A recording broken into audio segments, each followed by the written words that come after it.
this is the space in the body through which life descends into the fetus. So this is the Brahmmarandhra. If dimensions beyond the physical become a constantly active process, some of you might have felt this in your Shambavi. You got an antenna on your head, which is giving you a certain perspective of life.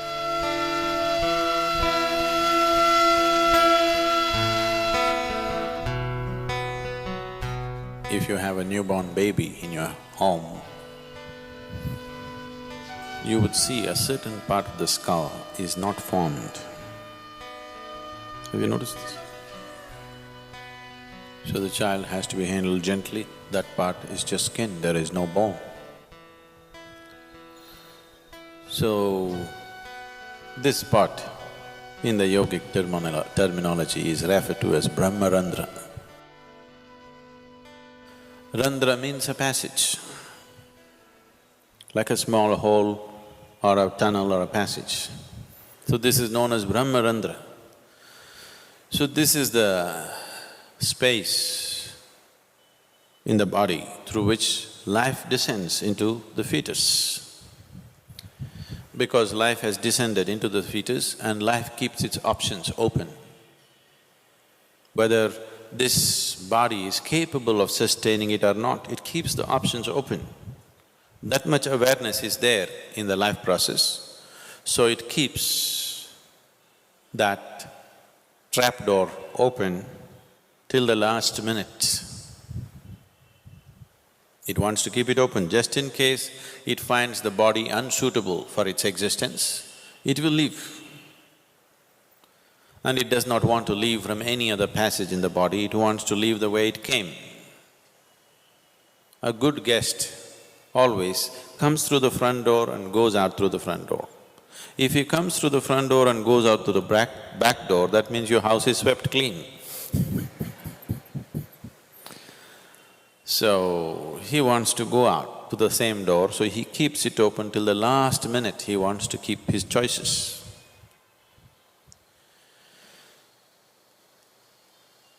There are any number of… probably if there are doctors or obstetricians, you would know, there are any number of cases where by all medical parameters, the fetus is healthy, everything is fine, but for some reason, a stillbirth happens, simply because the life within is still choosing. If it finds a wrong kind of body is happening, life has its own karmic substance and the fetus has the karma of the parents. So, it has made its choice, it is 90% of the time it is correct or more, it is correct. Sometimes it is conscious that it could make a wrong choice. So this is the reason why during pregnancy, so many precautions were taken to create a different kind of atmosphere around a woman who is pregnant. We're giving that up now, a woman goes to work, she sits in the cinema, she goes all over the place.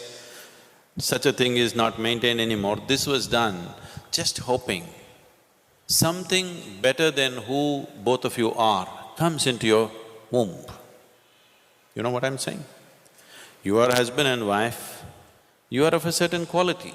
You want your child to have a higher quality than who you are, not just like you. Someone better than you should come into your womb, so that for that sake, even a husband was not allowed to see a woman beyond a certain stage of pregnancy, because she is to be kept in a certain state of comfort and well-being, with a certain type of thought, with a certain type of atmosphere, trying to please her system in all ways, right kind of incense, right kind of sounds, right kind of mantras, right kind of food, everything, so that her body is in a state that it welcomes the right kind of being. Maybe in today's world it is all these things are out of question. So if a being enters into this particular fetus and finds it unsuitable as it evolves to become a baby, then it leaves. That is why one door is kept open. So this is the Brahmmarandhra. And even when you leave one day, You can live whichever way, but if you live through the Brahmarandhra, it is the best way to live. If you live consciously whichever part of the body, it is fine, but if you can live from there, it is the best way to live.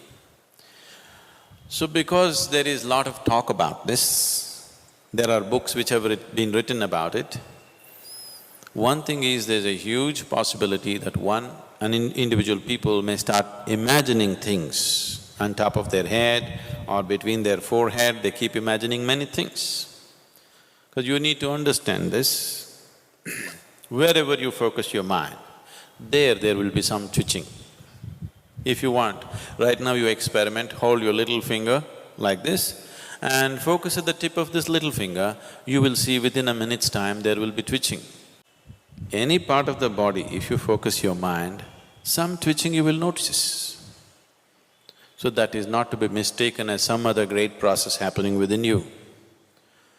Or of course, there are physiological twitches and twists happening here and there. Once in a way it happens to you, you're sleeping, some part of the body, little bit of twitch and this and that. Especially if you're very nervous, it could happen to you quite often. If you're at ease, it may not happen. If you're in a little bit of tension or stress, it could happen to you in different parts. So that is not to be mistaken either. If you become meditative, now that you are becoming, as you do Shambavi, I shouldn't say this, it'll lead to all kinds of things. Because people have a very wild imagination. I always avoid telling them anything which is not in their experience because they will start imagining all kinds of things. Anyway, if you don't do this to yourself, it's not necessary. If I hold my hand above my Brahmarandhra, even up to 4 feet above, if you hold it, you will see a clear feeling in your hand, which is always in the form of something like an 8.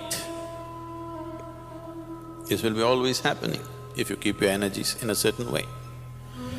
This can happen to every human being, but it is happening within, it doesn't extend itself beyond, because the final 2 chakras out of the 114 chakras that are there in the system, 2 chakras are outside the body. If dimensions beyond the physical become a constantly active process, some of you might have felt this in your Shambavi, for a few moments, you feel something beyond yourself has become active. So if a dimension beyond your physicality becomes a continuously active process within you, then after some time, these 2 chakras which are dormant and outside the body become active. If they become active, there is you got an antenna on your head. You seen a police antenna? You got an antenna on your head, which is giving you a certain perspective of life.